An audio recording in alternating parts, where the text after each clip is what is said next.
Uhkus tundub hea ainult võrdluses väga madalate emotsioonidega.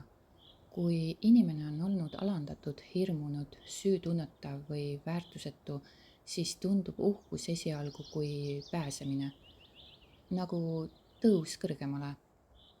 Tegelikkuses on see vaid järgmine kiht, uus mask, mis katab haava. Meie kultuur tõstab uhkuse sageli esile kui kõrget enesehinnangut.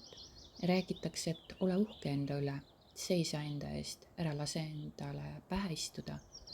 Aga tegelikkuses pole uhkus puhas sisemine väärtustunne. Uhkus on kaitse.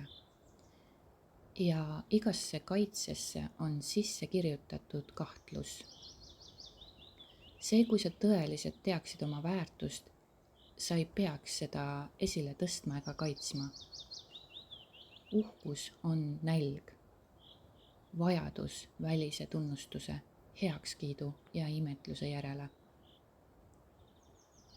See teeb uhkusest küllastamatu. Ja igasuguse küllastamatu vajadusega kaasneb alati haavatavus.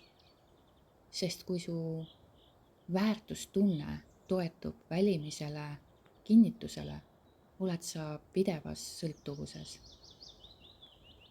Ja sõltuvus sünnitab hirmu.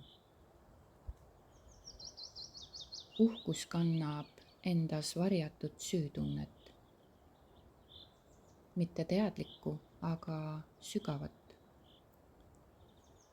See süütunne ei ütle, ma olen halb, vaid pigem ma tean, et ma pole see pilt, mida ma endast loon, ja see sisemine vastuolu sünnitab ärevuse, nähtamatu sisemise värina, mis saadab uhkuse varje igas ruumis, igas suhtes. Ja mis on ärevus? Ärevus on potentsiaalse kaotuse tunne.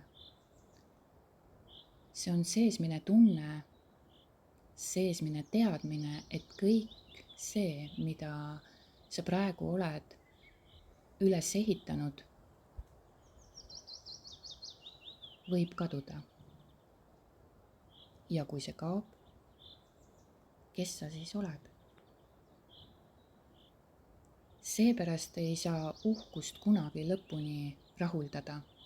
See on janune identiteet, mitte rahulolev olemine. Tõeline sisemine väärikus on vaikne. Ta ei vaja esile tõstmist ega võrdlemist, sest ta ei ela hirmust kaotuse ees. Ta on vaba.